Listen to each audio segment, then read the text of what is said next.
La boîte à pain, digne partenaire de CKRL, vous présente l'émission Les Matins éphémères.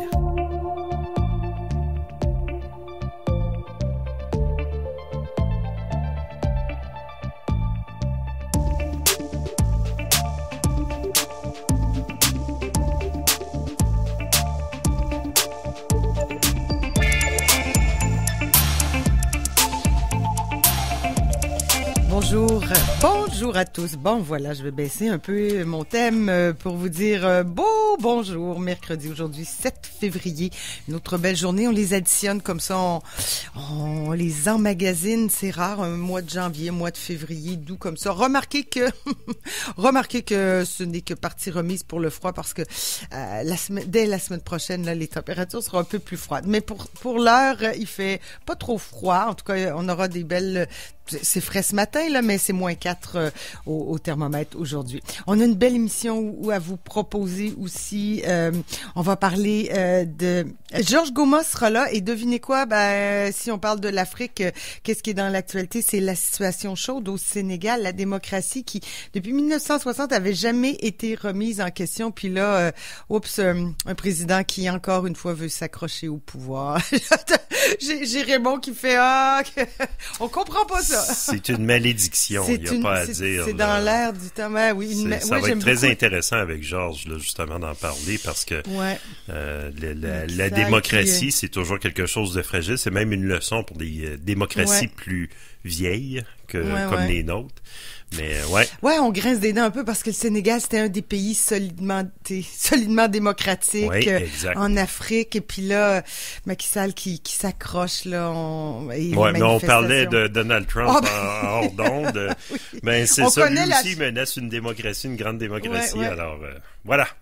Il y a comme c'est dans l'air du temps peut-être. 8h04. Bon, Georges, laisse s'installer doucement en studio. Dans quelques instants, on va parler aussi après la chronique à Georges qui nous parlera de la situation au Sénégal, on va parler également à Valérie Roy qui est DG d'Axtra. On va parler d'un colloque Carriera et des enjeux de main-d'œuvre et d'employabilité. Bon, il est 8h07. Georges est installé. On a notre invité en direct du Sénégal et on va parler de ce qui se passe là-bas. C'est malheureux, plus que malheureux. Je sais pas comment dire. Là, Georges, tu auras peut-être les meilleurs mots que moi. Parce que la démocratie est en péril là-bas carrément. Macky Sall, encore une fois, qui s'accroche au pouvoir. Macky Sall qui s'accroche au pouvoir, ça fait mal pour un Africain, un panafricaniste comme moi. Le Sénégal a souvent été perçu, pas seulement perçu, mais c'est un vécu politique au Sénégal. C'est la tradition démocratique au Sénégal. Depuis le père de l'indépendance, Senghor, qui est resté au pouvoir de 1960 à 1980, et ensuite qui est parti avec élégance puisqu'elle a laissé le pouvoir. Il n'est pas mort au pouvoir, il a laissé le pouvoir au profit de Abdou Diouf qui est resté de 81 à 2000. Lui aussi, par un processus démocratique, est parti du pouvoir. Il y a un opposant qui, à l'époque, était téméraire, un avocat, Abdoulaye Wade, qui est resté de 2000 à 2012, et là encore, c'est là où ça commençait à coincer un peu, parce que avec Wade aussi, il a voulu mettre son fils, il a voulu traficoter, mais les Sénégalais sont tellement restés jaloux de leur démocratie que par tous les moyens, ils l'ont fait partir, et Macky Sall était parmi les gens dans l'opposition qui étaient les plus farouches contre Abdoulaye Wade, et qui juraient sur la démocratie, et depuis donc 2012 jusqu'aujourd'hui, ça fait 12 ans exactement, Macky Sall est au pouvoir et fait des siennes. Ne veut pas partir du pouvoir. Et on a peur Macky Sall puisse salir, n'est-ce pas? Oui. La démocratie. Alors, ne reculant devant rien, Georges, t'as rejoint un citoyen, un agent de développement au Sénégal, un agent aussi communautaire là-bas. On a quelqu'un en direct du Sénégal. Monsieur Babacar Sow. Est-ce que je prononce Sow? Pardonnez-moi. Voilà. Est-ce que je prononce comme il faut? Monsieur Sow, est-ce que vous êtes là? Bonjour, je crois qu'on vous a perdu. Je pense qu'on vous a perdu. Ah ouais? Ah, zut. Bon, ben... C'est les aléas du direct. On va essayer de retrouver M. Sow, qui est, bon, ben, je le rappelle, on avait... Ah, il a... oui. On l'a perdu. On l'avait perdu. On va le retrouver, il n'y a pas de problème. Il n'y a pas le feu. Bon, est-ce que tu veux qu'on mette une petite pièce musicale, Georges? Pour question de retrouver M. Sow. M. Sow, il est... Allô, M. Sow? M. Sow, est-ce qu'on vous entend? Oui, voilà. Voilà. Est-ce que vous êtes là? Vous nous entendez bien? Oui, je vous entends très bien, merci. Excellent. Ok. Vas-y alors. Alors, parlez-nous du contexte de cette crise politique au Sénégal. Là, Georges a fait une petite mise en situation, mais on est... Bon, il y avait eu des soubresauts l'été dernier aussi. Là, ça commence à faire beaucoup. Qu'est-ce qui se passe exactement là présentement? Macky Sall qui s'accroche au pouvoir, mais concrètement là sur le terrain.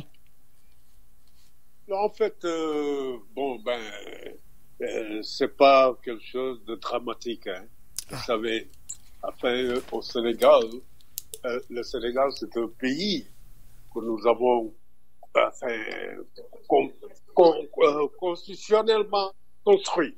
Le Sénégal a été constitutionnellement construit par nos précédents présidents, et je dirais par le président Léopold Sédar Senghor, puis jusqu'à Abdou Diouf, et voilà quoi. Donc actuellement, ce qui se passe, peut-être que certains vont dramatiser, mais en fait, c'est une entité qui devrait décider, et donc je dirais que c'est le Conseil constitutionnel. Donc nous actuellement nous attendons leur avis, parce qu'il n'y a que eux qui peuvent confirmer s'il y a report ou il n'y a pas report. Mais le président Macky Sall, sa personne ne peut pas, par exemple, justifier un report. Mais c'est le Conseil constitutionnel qui devrait confirmer un report. Monsieur C'est pour cela, voilà. Dites-nous, les prochaines élections devaient avoir lieu fin février, si je ne m'abuse, le 25 février prochain? Mais bien sûr, c'est ce qui a été arrêté. Mais le 25 février. Oui. Et donc, s'il vous plaît. Oui, non, j'allais dire, donc, on veut remettre ces élections-là à la fin. Macky Sall voudrait reporter ces élections-là, mais nous, ici, ça peut-être vous apparaît très clair, mais pour quelle raison reporter les élections pour nuire à l'opposition? Non, ça, c'est l'avis de M. le Président Macky Sall. Ouais. Ça, c'est son avis. Ouais. Et ce sont peut-être ses idées, je ne sais pas, qu'est-ce qui l'a poussé à penser à ça. Mais sinon, le Conseil constitutionnel, c'est la seule entité qui peut décider s'il y a report ou non. Donc, nous, en tout cas, peuple sénégalais, nous attendons leur avis pour cette confirmation. S'il y a report ou non. Oui, mais M. Sow... Ce n'est pas l'avis de M. Macky Sall. Non. Oui. Mais comment c'est le Conseil constitutionnel. Oui, d'accord, c'est le Conseil constitutionnel, M. Sow, mais comment est-ce que M. le Président de la République, Macky Sall, justifie cette pensée-là? Il donne quand même une raison. On a vu à l'Assemblée nationale, la police est intervenue dans l'hémicycle au Sénégal, là, on l'a vu, on a tous vu des images, et chassé les députés qui réagissaient négativement à cette idée-là, parce que au niveau de l'Assemblée, les députés aussi ont signé quelque chose là-bas. Et puis aussi Madame Traoré, Aminata Traoré, on a vu qu'elle a été arrêtée aussi dans la rue. Madame Touré. Madame Touré plutôt, Aminata Touré, a été arrêtée par la police. Elle aussi, elle est de l'opposition, très très farouche, et aussi très jalouse de la démocratie au Sénégal. Mais voyez, c'est-à-dire que ce qui est en train de se passer au Sénégal, c'est ce que l'Europe a vécu aussi. Et si vous regardez bien, au niveau de l'hémicycle à Londres, il y a eu des bagarres à Londres, mais les gens n'ont pas tenu considération de ça. Mais s'il y a bagarre en Afrique, dans l'hémicycle, dans une assemblée africaine, les gens se posent la question. Et regardez ce qui s'était passé à Londres, les gens se donnaient des coups de poing dans l'hémicycle même, dans leur assemblée nationale. Donc nous, en tant que Sénégalais, nous connaissons nos droits et nous refusons qu'une personne soit par exemple, soi-disant monarchie. Au Sénégal, il n'y a pas de monarchie. Et nul ne peut créer cette monarchie. Personne, que ce soit le président Abdoulaye Wade, que ce soit le président Macky Sall, personne d'eux ne pourront créer cette monarchie, mon fils et moi. Non, ça n'existe pas au Sénégal. Et nous, c'est la Constitution que nous croyons. Et c'est cette Constitution que nous croyons, et c'est cette Constitution qui va confirmer s'il y a un lieu de report. Même s'il y a un report, ce serait peut-être pour un mois maximum.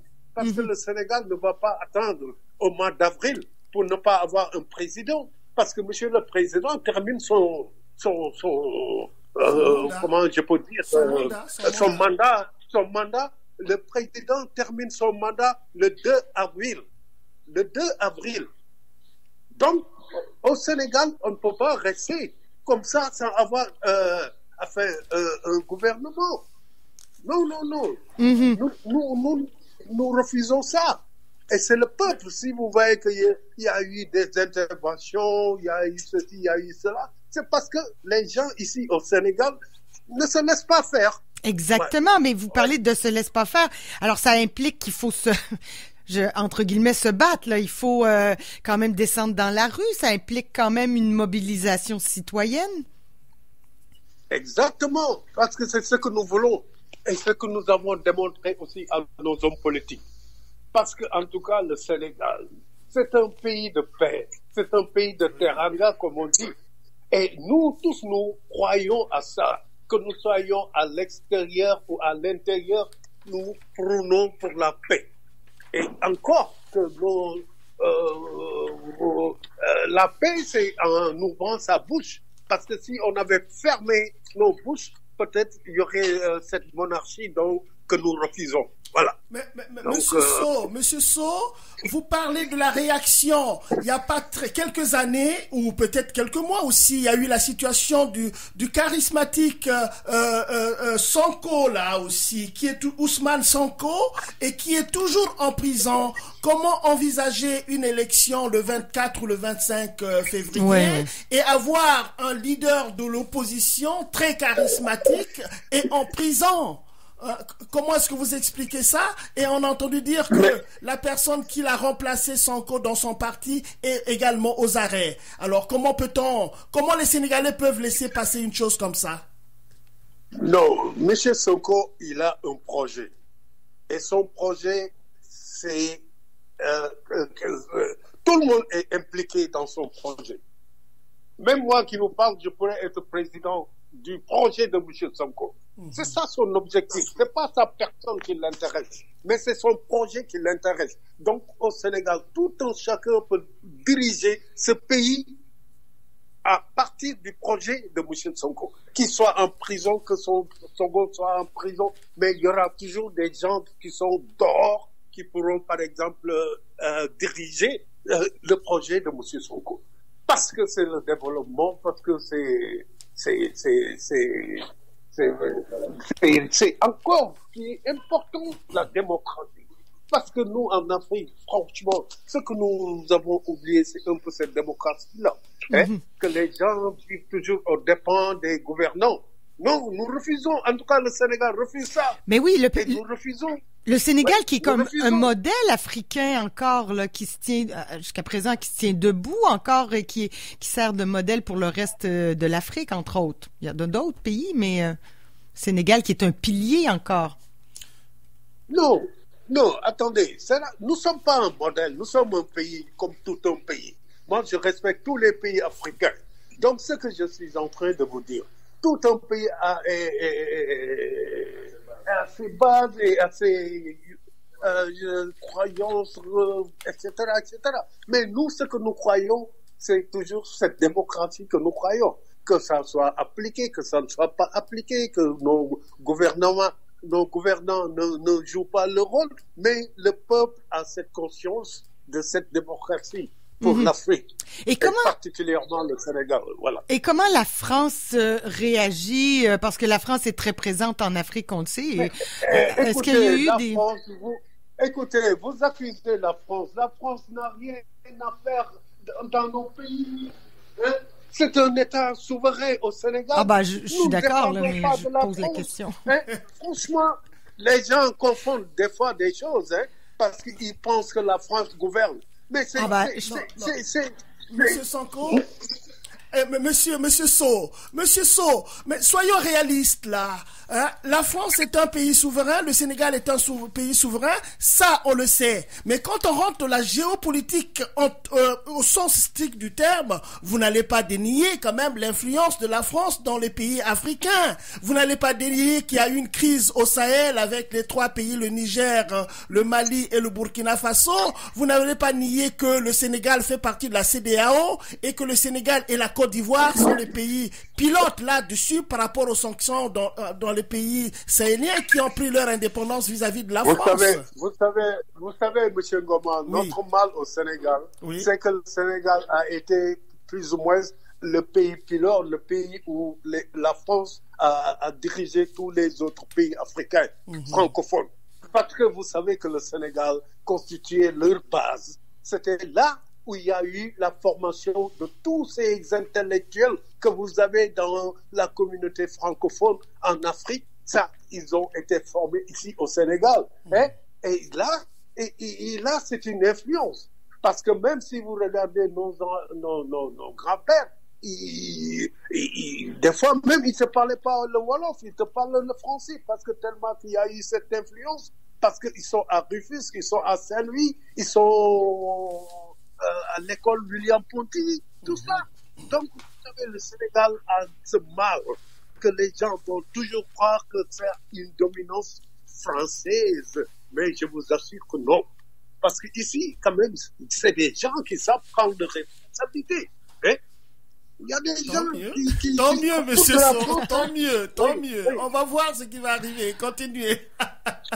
Oui, c'est ça. En tout cas, nous, ce que nous croyons, nous attendons la confirmation du Conseil constitutionnel, qui est quand même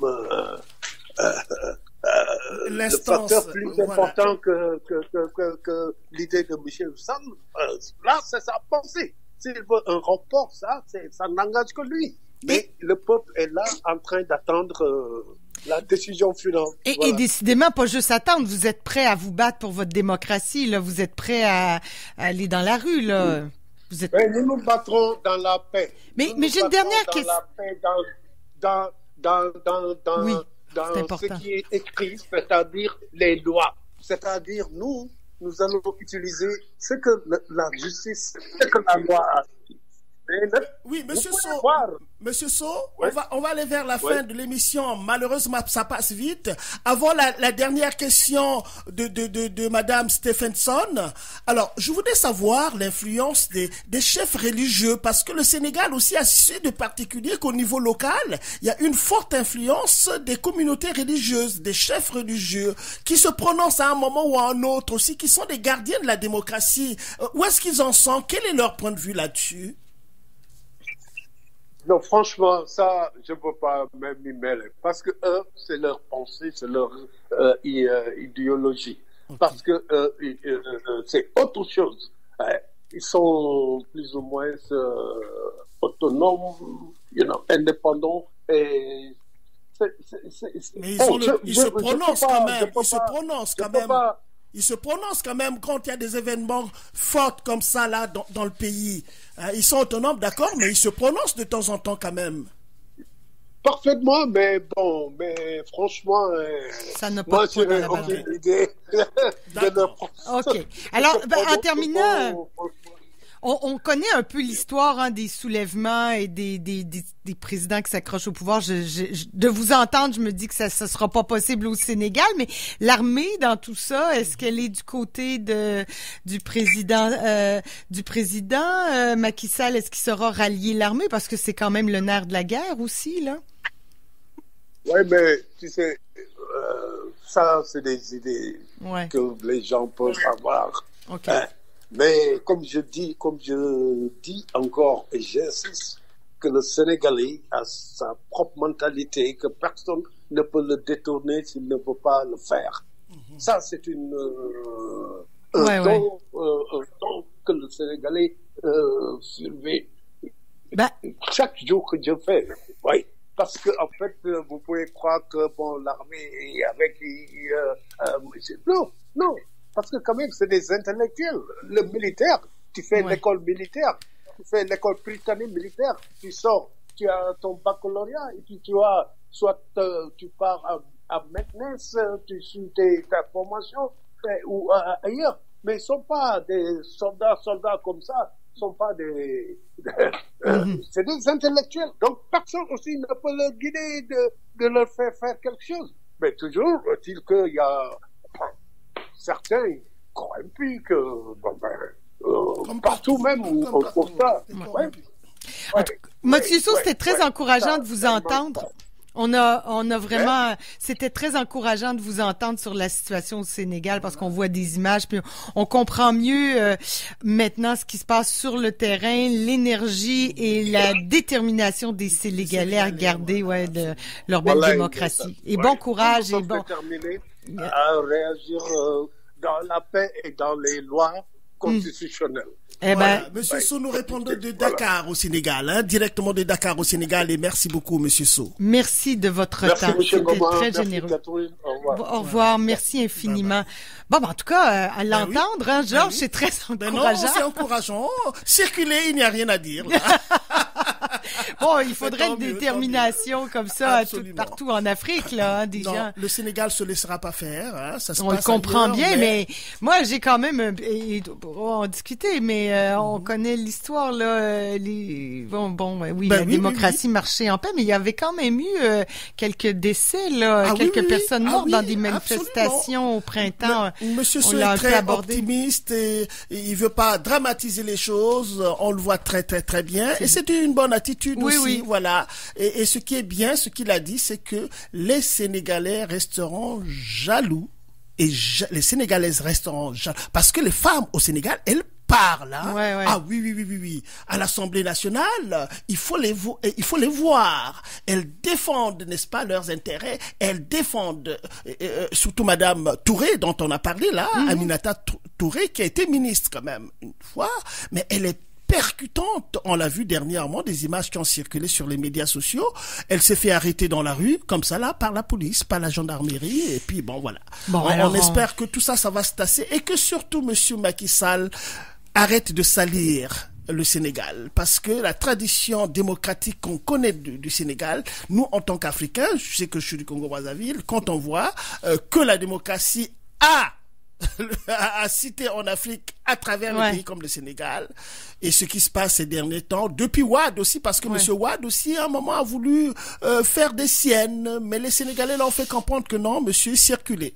Il a circulé. En tout cas, quand on voit Macky Sall aussi, j'espère qu'il va Monsieur Sow et son entourage déterminés à aller dans la rue et à se battre pour leur démocratie, c'est encourageant, puis c'est un peu ça qu'il faut. Absolument. Parce que je pense que dans des moments difficiles comme ça, il faut que les citoyens soient derrière le pays. Merci Georges, c'est très merci intéressant. Caro pour cette belle chronique depuis le Sénégal. Merci, oui, voilà.